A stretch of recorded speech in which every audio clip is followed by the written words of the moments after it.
ನಮಸ್ಕಾರ ಎಲ್ಲರಿಗೂ. ಇಂದು ನಾನು ಶ್ರೀ ಸಾಯಿ ಸಚ್ಚರಿತೆಯ 31ನೇ ಅಧ್ಯಾಯವನ್ನು ಓದುತ್ತಿದ್ದೇನೆ. ಬಾಬಾ ಅವರ ಸಮ್ಮುಖದಲ್ಲಿ ಸನ್ಯಾಸಿ ವಿಜಯಾನಂದ, ಬಾಲರಾಮ ಮಾನಕರ, ನೂಲಕರ, ಮೇಘ, ವ್ಯಾಘ್ರ ಮೊದಲಾದವರ ಪರಲೋಕ ಯಾತ್ರೆ.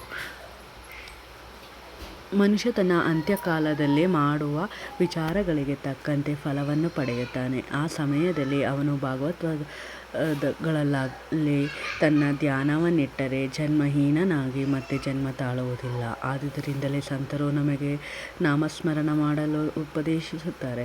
ಕೆಲವು ಸಲ ನಮ್ಮ ಅಂತ್ಯಕಾಲದಲ್ಲಿ ನಾವು ಹೌಹಾರಿ ಪರಮಾತ್ಮನನ್ನು ಮರೆತು ನಮ್ಮ ಇಡೀ ಜೀವನ ವ್ಯರ್ಥವಾಗಬಹುದಾಗಿದೆ. ಇದನ್ನು ತಪ್ಪಿಸುವ ಸಲುವಾಗಿ ನಾವು ನಾಮಸ್ಮರಣದ ಅಭ್ಯಾಸ ಇಟ್ಟುಕೊಳ್ಳಬೇಕು. ನಮ್ಮ ಅಂತ್ಯದಲ್ಲಿ ನಾವು ಸಂತರಿಗೆ ಸಂಪೂರ್ಣವಾಗಿ ಶರಣಾಗತರಾದರೆ ಅವರು ನಮಗೆ ಸದ್ಗತಿ ದೊರೆಯಲು ಸಹಾಯವೆಸಗುತ್ತಾರೆ. ಇದು ಈ ಕೆಳಗಿನ ಕಥೆಗಳಿಂದ ಸ್ಪಷ್ಟವಾಗುತ್ತದೆ. ವಿಜಯಾನಂದರೆಂಬ ಮದ್ರಾಸಿ ಸನ್ಯಾಸಿಯು ಒಮ್ಮೆ ಮಾನಸ ಸರೋವರಕ್ಕೆ ಹೊರಟರು. ದಾರಿಯಲ್ಲಿ ಬಾಬಾರವರ ಕೀರ್ತನೆಯನ್ನು ಕೇಳಿ ಶಿರಡಿಗೆ ಬಂದು ತಂಗಿದರು. ಅಲ್ಲಿ ಹರಿದ್ವಾರದ ಸೋಮದೇವಸ್ವಾಮಿಯವರನ್ನು ಭೇಟಿ ಮಾಡಿ ಮಾನಸ ಸರೋವರದ ಪ್ರಯಾಣದ ಬಗ್ಗೆ ವಿಚಾರಿಸಿದರು. ಅವರು ಮಾನಸ ಸರೋವರಕ್ಕೆ ಪ್ರಯಾಣ ಮಾಡಬೇಕಾದರೆ ದಾರಿಯಲ್ಲಿ ಬಹಳ ಕಷ್ಟವನ್ನು ಅನುಭವಿಸಬೇಕೆಂದು ಹೇಳಿ ಅಲ್ಲಿಯ ಹವಗುಣಜನಗಳ ನಡತೆಯೆಲ್ಲವನ್ನೂ ವಿವರಿಸಿದರು. ಇದನ್ನು ಕೇಳಿ ಅವರು ಮಾನಸ ಸರೋವರಕ್ಕೆ ಹೋಗುವ ವಿಚಾರ ಬಿಟ್ಟರು. ನಂತರ ಬಾಬಾರವರ ಬಳಿಗೆ ಹೋಗಿ ನಮಸ್ಕಾರ ಮಾಡಿದರು. ಆಗ ಬಾಬಾರವರು ಕೋಪದಿಂದ, ಈ ಸನ್ಯಾಸಿಯನ್ನು ಇಲ್ಲಿಂದ ಹೊರದೂಡಿ ಎಂದರು. ವಿಜಯಾನಂದರಿಗೆ ಬಾಬಾ ಅವರ ಮಾತಿನ ಅರ್ಥವಾಗಲಿಲ್ಲ. ಸ್ವಲ್ಪ ನೊಂದುಕೊಂಡು ಅಲ್ಲಿಯೇ ಎಲ್ಲವನ್ನೂ ನೋಡುತ್ತಾ ಕುಳಿತರು. ಆಗ ಬಾಬಾರವರ ಬೆಳಗಿನ ದರ್ಬಾರ ನಡೆದಿತ್ತು. ಭಕ್ತರೆಲ್ಲರೂ ನೆರೆದಿದ್ದರು. ಅವರು ಅನೇಕ ರೀತಿಯಲ್ಲಿ ಬಾಬಾರವರನ್ನು ಪೂಜಿಸುತ್ತಿದ್ದರು. ಕೆಲವರು ಅವರ ಪಾದ ಪೂಜೆ ಮಾಡಿ ತೀರ್ಥ ತೆಗೆದುಕೊಳ್ಳುತ್ತಲೂ ಮತ್ತು ಕೆಲವರು ಗಂಧವನ್ನು ಲೇಪಿಸುತ್ತಲೂ ಜಾತಿ ಮತ ಭೇದವನ್ನು ತೊರೆದು ಸೇವೆ ಮಾಡುತ್ತಿದ್ದರು. ಬಾಬಾರವರು ಕೋಪಗೊಂಡಿದ್ದರೂ ಸಹ ವಿಜಯಾನಂದರು ಬಾಬಾರವರ ಮೇಲಿನ ಪ್ರೀತಿಯಿಂದ ಮಸೀದಿಯಲ್ಲೇ ಕುಳಿತರು. ಈ ರೀತಿ ಶಿರಡಿಯಲ್ಲಿ 2 ದಿನ ಕಳೆದವು. ಆಗ ಅವರ ತಾಯಿಯವರು ಅತಿ ಅಜಾರಿ ಇರುವರೆಂದು ಪತ್ರ ಬಂದಿತ್ತು.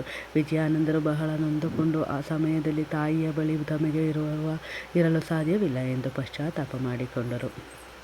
ಆದರೆ ಬಾಬಾರವರ ಅನುಮತಿ ಇಲ್ಲದೆ ಹೊರಡುವ ಹಾಗಿರಲಿಲ್ಲ. ಪತ್ರವನ್ನು ಕೈಯಲ್ಲಿ ಹಿಡಿದುಕೊಂಡು ಬಾಬಾ ಹತ್ತಿರ ಹೋಗಿ ಹೊರಡಲು ಅನುಮತಿ ಬೇಡಿದರು. ಸರ್ವಜ್ಞರಾದ ಬಾಬಾ ಇದನ್ನರಿತು, ನೀನು ತಾಯಿಯನ್ನು ಬಹಳವಾಗಿ ಪ್ರೀತಿಸುವೆ, ಹಾಗಾದರೆ ಸನ್ಯಾಸವನ್ನೇಕೆ ಸ್ವೀಕರಿಸಿದೆ? ವ್ಯಾಮೋಹ ಮತ್ತು ಮಮತೆ ಸನ್ಯಾಸತ್ವಕ್ಕೆ ವಿರೋಧವಾದುಗಳಲ್ಲವೇ? ನೀನು ಕೊಠಡಿಗೆ ಹೋಗಿ ಸುಮ್ಮನೆ ಕುಳಿತುಕೋ, ತಾಳ್ಮೆಯಿಂದ ಕೆಲವು ದಿನ ಕಳೆ. ವಾಡದಲ್ಲಿ ಅನೇಕ ದರೋಡೆಗಾರರಿದ್ದಾರೆ, ಬಾಗಿಲು ಹಾಕಿಕೋ, ಇಲ್ಲದಿದ್ದರೆ ಲೂಟಿ ಮಾಡುತ್ತಾರೆ. ಐಶ್ವರ್ಯ ಮತ್ತು ಸುಖವು ಶಾಶ್ವತವಲ್ಲ. ಮಾನವನಾಗಿ ಹುಟ್ಟಿದ ಮೇಲೆ ಸಾವು ಖಂಡಿತ. ಮೋಹ ಮತ್ತು ಮಮತೆಯನ್ನು ತ್ಯಜಿಸು. ಯಾರು ಶ್ರೀಹರಿಯನ್ನೇ ಸ್ಮರಿಸುತ್ತಾರೆಯೋ ಅವನ ಸಹಾಯಕ್ಕೆ ದೇವರು ಹೋಗುತ್ತಾನೆ. ನೀನು ನಿನ್ನ ಪೂರ್ವಜನ್ಮ ಪುಣ್ಯದ ವಿಶೇಷದಿಂದ ಇಲ್ಲಿಗೆ ಬಂದಿರುವೆ. ನಾನು ಹೇಳಿದ್ದನ್ನು ಗಮನಿಸಿ ನಿನ್ನ ಜೀವಿತೋದ್ದೇಶವನ್ನು ಸಾಧಿಸು. ನಿಶ್ಚಿಮವಾಗಿ ನಾಳೆಯಿಂದ ಭಾಗವತ ಪಾರಾಯಣ ಮಾಡು.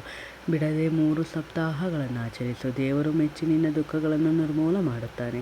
ಆಗ ಭ್ರಮೆಯು ಮರೆಯಾಗುತ್ತದೆ, ಶಾಂತಿ ಲಭಿಸುತ್ತದೆ ಎಂದರು. ನಂತರ ಅವನ ಮರಣದ ಕಾಲವು ಸಮೀಪಿಸಿತೆಂಬುದನ್ನು ತಮ್ಮ ಜ್ಞಾನ ದೃಷ್ಟಿಯಿಂದ ಬಾಬಾ ತಿಳಿದು ವಿಜಯಾನಂದರಿಗೆ ಯಮದೇವನು ಮೆಚ್ಚುವ ಶ್ರೀರಾಮ ವಿಜಯವನ್ನು ಪಾರಾಯಣ ಮಾಡಲು ಹೇಳಿದರು. ಮರುದಿನ ಬೆಳಿಗ್ಗೆ ಸ್ನಾನ ಮಾಡಿ ಲೆಂಡಿ ತೋಟದ ಪ್ರಶಾಂತವಾದ ವಾತಾವರಣದಲ್ಲಿ ವಿಜಯಾನಂದರು ಭಾಗವತ ಪಾರಾಯಣವನ್ನು ಆರಂಭಿಸಿದರು. ಹೀಗೆ 2 ಸಪ್ತಾಹ ಮಾಡಿ ಬಳಲಿದ್ದರು. ನಂತರ ಒಂದು ದಿನ ವಾಡಕ್ಕೆ ಹಿಂತಿರುಗಿ ಬಾಬಾ ಅವರ ತೊಡೆಯ ಮೇಲೆ ಮಲಗಿದ್ದಾಗ ಪರಮಾತ್ಮನ ಸಾನ್ನಿಧ್ಯವನ್ನು ಹೊಂದಿದರು. ಬಾಬಾರವರು 1 ದಿನದ ಮಟ್ಟಿಗೆ ದೇಹವನ್ನು ಕಾಪಾಡುವಂತೆ ಆಜ್ಞೆ ಮಾಡಿದರು. ನಂತರ ಪೊಲೀಸರು ಬಂದು ಪರೀಕ್ಷಿಸಿ ಅಂತ್ಯಕ್ರಿಯೆಗೆ ಅನುಮತಿ ನೀಡಿದರು.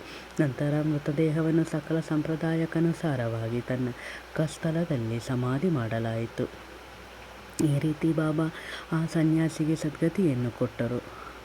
ಬಲರಾಮ ಮಾನಕರ ಬಾಬಾರವರ ಪರಮ ಭಕ್ತರಾಗಿದ್ದರು. ತಮ್ಮ ಪತ್ನಿಯು ಕಾಲವಾದ ನಂತರ ಮನೆಯ ಜವಾಬ್ದಾರಿಯನ್ನು ಮಗನಿಗೆ ಒಪ್ಪಿಸಿ ಶಿರಡಿಗೆ ಬಂದು ನೆಲೆಸಿದರು. ಅವರ ಅಚ್ಚಲ ಭಕ್ತಿಯನ್ನು ಮನಗಂಡ ಬಾಬಾ ಆ ಸನ್ಯಾಸಿಗೆ ಅನುಗ್ರಹ ಮಾಡಬೇಕೆಂದು ಇಚ್ಛಿಸಿ ಅವರಿಗೆ 12 ರೂಪಾಯಿಗಳನ್ನು ಕೊಟ್ಟು ಮಚೀಂದ್ರಗಢದಲ್ಲಿ ವಾಸಿಸುವಂತೆ ಹೇಳಿದರು. ಮಾನಕರಿಗೆ ಅಲ್ಲಿ ಹೋಗಲು ಇಷ್ಟವಿರಲಿಲ್ಲ. ಬಾಬಾರವರು ಅಲ್ಲಿಗೆ ಹೋಗುವುದರಿಂದ ಪ್ರಯೋಜನ ಇದೆ ಎಂದು ಹೇಳಿ ದಿನಕ್ಕೊಮ್ಮೆಯಾದರೂ ಗಾಢದ ಮೇಲೆ ಕುಳಿತು ಧ್ಯಾನಸ್ಥರಾಗಲು ಅವರಿಗೆ ಹೇಳಿದರು. ಮಾನಕರು ಬಾಬಾರವರ ಮಾತಿನಲ್ಲಿ ನಂಬಿಕೆ ಇಟ್ಟು ಮಚೀಂದ್ರಗಢಕ್ಕೆ ಬಂದರು. ಅಲ್ಲಿ ಪ್ರಕೃತಿಯ ರಮ್ಯವಾದ ಸೊಬಗನ್ನು ಮತ್ತು ಪ್ರಶಾಂತವಾದ ವಾತಾವರಣವನ್ನು ನೋಡಿ ಬಾಬಾರವರು ಹೇಳಿದಂತೆ ಧ್ಯಾನ ಮಾಡಲು ಯೋಗ ಸ್ಥಳವೆಂದು ಭಾವಿಸಿದರು. ಕೆಲವು ದಿನಗಳ ನಂತರ ಅವರಿಗೆ ಜ್ಞಾನೋದಯವಾಯಿತು. ಸಾಮಾನ್ಯವಾಗಿ ಭಕ್ತರು ಸಮಾಧಿ ಸ್ಥಿತಿಯಲ್ಲಿ ದೇವರ ಸಾಕ್ಷಾತ್ಕಾರವಾಗುತ್ತದೆ. ಆದರೆ ಮಾನಕರಿಗೆ ಸಾಮಾನ್ಯ ಸ್ಥಿತಿಯಲ್ಲಿ ದೇವರ ಸಾಕ್ಷಾತ್ಕಾರವಾಯಿತು. ಅವರಿಗೆ ಬಾಬಾರವರ ದರ್ಶನವಾಯಿತು. ಮಾನಕರರು ಬಾಬಾರವರನ್ನು ನೋಡಿ, ನನ್ನನ್ನೇಕೆ ಇಲ್ಲಿಗೆ ಬರಮಾಡಿದ್ದೀರಿ ಎಂದು ಕೇಳಲು ಬಾಬಾ ಅವರು, ಶಿರಡಿಯಲ್ಲಿದ್ದಾಗ ನಿನ್ನ ಮನಸ್ಸಿನಲ್ಲಿ ಅನೇಕ ಯೋಚನೆಗಳು ಬರಲಾರಂಭಿಸಿದವು. ನಿನ್ನ ಮನಸ್ಸನ್ನು ಸ್ಥಿಮಿತಕ್ಕೆ ತರಲೊಸಗವೇ ನಿನ್ನನ್ನು ಇಲ್ಲಿಗೆ ಬರಮಾಡಿದೆ. ಪಂಚಭೂತಗಳನ್ನೊಳಗೊಂಡ ಈ 3.5 ಅಡಿ ವ್ಯಕ್ತಿ ಶಿರಡಿಯಲ್ಲಿ ಮಾತ್ರ ಇರುವನೆಂದು ತಿಳಿದುಕೊಂಡೆಯ. ನೀನು ಈಗ ನೋಡುತ್ತಿರುವುದು ಬಾಬಾವರನ್ನು ಅಥವಾ ಬೇರೆಯವರನ್ನು ಎಂಬುದನ್ನು ನೀನೇ ನಿರ್ಧರಿಸು ಎಂದರು. ನಂತರ ಮಾನಕರ ಅವರು ಬಾಂದ್ರಾಕ್ಕೆ ಪ್ರಯಾಣ ಬೆಳೆಸಿದರು. ಪುಣೆಯಿಂದ ದಾದರಿಗೆ ರೈಲಿನಲ್ಲಿ ಹೋಗಬೇಕೆಂದು ರೈಲ್ವೆ ನಿಲ್ದಾಣಕ್ಕೆ ಬಂದರು. ಟಿಕೆಟ್ ಕೊಳ್ಳುವ ಜಾಗದಲ್ಲಿ ಬಹಳ ನುಗ್ಗಲಿತ್ತು. ಬೇಗನೆ ಟಿಕೆಟ್ ದೊರೆಯಲಿಲ್ಲ. ಆಗ ಹಳ್ಳಿಯವನೊಬ್ಬನು ಅವನ ಹತ್ತಿರ ಬಂದು ಎಲ್ಲಿಗೆ ಹೋಗಬೇಕು ಎಂದು ಕೇಳಲು ದಾದಾರಿಗೆ ಎಂದು ಮಾನಕರು ಹೇಳಿದರು. ಆಗ ಅವನು, ನನಗೆ ಬಹಳ ಜರೂರಾದ ಕೆಲಸವಿದೆ, ನಾನು ಈಗ ಹೋಗಲಾರೆ, ದಯಮಾಡಿ ನನ್ನ ಟಿಕೆಟನ್ನು ತೆಗೆದುಕೊಳ್ಳಿರಿ ಎಂದರು.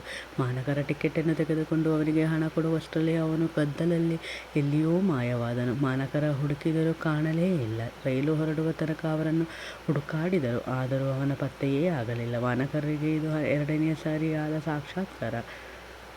ಮಾನಕರ ತಮ್ಮ ಮನೆಗೆ ಹೋಗಿ ಕೆಲವು ದಿನ ಇದ್ದು ನಂತರ ಶಿರಡಿಗೆ ಬಂದು ಬಾಬಾ ಅವರ ಸೇವೆ ಮಾಡಹತ್ತಿದರು. ಕೊನೆಗೆ ಬಾಬಾ ಅವರ ಆಶೀರ್ವಾದದಿಂದ ಅವರ ಸಮ್ಮುಖದಲ್ಲಿ ಇಹಲೋಕವನ್ನು ತ್ಯಜಿಸುವ ಯೋಗ ಅವರಿಗೆ ದೊರಕಿತು. ತಾತ್ಯ ಸಾಹೇಬ ನೋಲಕರ ಹೇಮಾಂಡ ಪಂತರು ಇವರ ವಿಚಾರವಾಗಿ ಹೆಚ್ಚು ವಿವರವನ್ನು ಕೊಟ್ಟಿಲ್ಲ.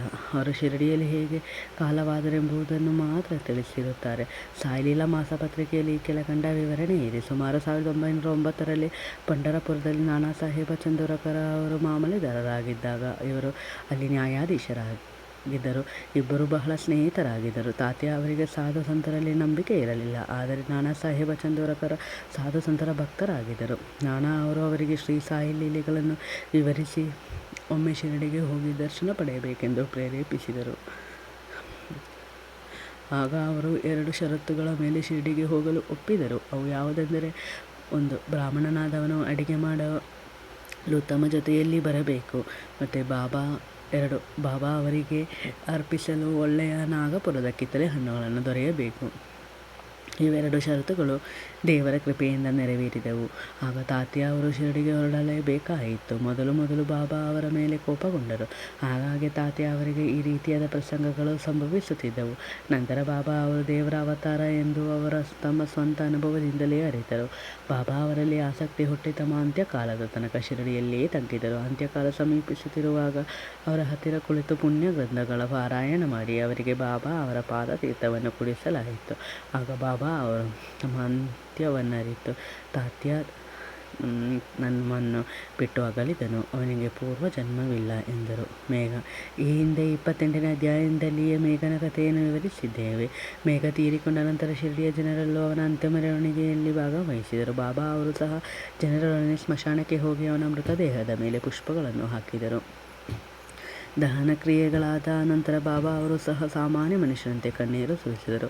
ಭಕ್ತರಿಗೆ ಸದ್ಗತಿಯನ್ನು ನೀಡಿದ ಅನೇಕ ಸಂತರನ್ನು ನಾವು ನೋಡಿದ್ದೇವೆ, ಆದರೆ ಬಾಬಾ ಅವರ ರೀತಿ ಅಪೂರ್ವವಾಗಿದ್ದಿತು. ವ್ಯಾಘ್ರ. ಬಾಬಾ ಅವರ ಮಹಾಸಮಾಧಿಯು ಮೊದಲು 7 ದಿನಗಳ ಮುಂಚೆ ಈ ಘಟನೆ ಸಂಭವಿಸಿತು. ಕೆಲವು ದರವೇಶಿಗಳು ಒಂದು ಹುಲಿಯನ್ನು ಸರಪಳಿಯಿಂದ ಕಟ್ಟಿ ಚಕ್ಕಡಿಯ ಗಾಡಿಯಲ್ಲಿ ಹಾಕಿ ಶಿರಡಿಗೆ ತಂದರು. ಅದನ್ನು ಆ ದರವೇಶಿಗಳು ಹಳ್ಳಿಗಳಲ್ಲಿ ಪ್ರದರ್ಶಿಸಿ ದೊರೆತ ಹಣದಿಂದ ತಮ್ಮ ಉಪಜೀವನ ಮಾಡುತ್ತಿದ್ದರು. ಅದು ರೋಗದಿಂದ ನರಳುತ್ತಿತ್ತು. ಎಷ್ಟೋ ಔಷಧಿ ಕುಡಿಸಿದರೂ ಗುಣವಾಗಲಿಲ್ಲ. ಬಾಬಾ ಅವರ ಕೀರ್ತಿ ಕೇಳಿ ಆ ಹುಲಿಯೊಂದಿಗೆ ಅವರು ಬಾಬಾ ಅವರ ಕಡೆಗೆ ಬಂದರು. ಬಾಬಾ ಅವರ ಅನುಮತಿ ಪಡೆದು ಅದನ್ನು ಅವರ ಬಳಿಗೆ ತಂದರು. ಮಸೀದಿಯಲ್ಲಿ ಕಾಲಿಡುತ್ತಲೇ ಅದು ಬಾಬಾ ಅವರ ದಿವ್ಯ ತೇಜಸ್ಸನ್ನು ಸಹಿಸಲಾರದೆ ತಲೆಯನ್ನು ಕೆಳಗೆ ಮಾಡಿ ಅವರನ್ನು ಪ್ರೀತಿಯಿಂದ ನೋಡಿತು. ನಂತರ ಬಾಲವನ್ನು ಅಲ್ಲಾಡಿಸಿ ಅದನ್ನು 3 ಸಲ ನೆಲಕ್ಕೆ ಹೊಡೆದು ಶುದ್ಧಿ ತಪ್ಪಿ ಬಿದ್ದ ಕೂಡಲೇ ಅದರ ಜೀವ ಹೋಯಿತು. ಇದರಿಂದ ಆ ದರವೇಶಿಗೆ ಅತೀವ ದುಃಖವಾಯಿತು. ಆದರೆ ಅದು ಬಾಬಾ ಅವರ ಬಳಿ ತನ್ನ ಪ್ರಾಣ ಬಿಟ್ಟಿದ್ದುದು ಅದರ ಪುಣ್ಯ ವಿಶೇಷವೇ ಸರಿ ಎಂದು ಅವರು ನಂತರ ಮನಗಂಡರು. ಹುಲಿಯು ದರವೇಶಿಗಳಿಗೆ ಪೂರ್ವಜನ್ಮದಲ್ಲಿ ಋಣಿ ಆಗಿದ್ದಿತು. ಅವರ ಋಣ ತೀರಿಸಿದ ನಂತರ ಅದು ಬಾಬಾ ಅವರ ಸಮ್ಮುಖದಲ್ಲಿ ಅಸುನೀಗಿತ್ತು. ಸಂತರ ಪಾದಗಳ ಗೆರೆಗೆ ಪ್ರಾಣ ಬಿಡುವ ಜೀವರಾಶಿಗಳೇ ಧನ್ಯ. ಈ ಘಟನೆ ನಡೆದ 7 ದಿನಗಳ ನಂತರ ಬಾಬಾ ಅವರ ದೇಹವಾಸನ ಆಯಿತು. ಶ್ರೀ ಸಾಯಿ ಪ್ರಣಾಮ. ಎಲ್ಲರಿಗೂ ವಂದನೆಗಳು.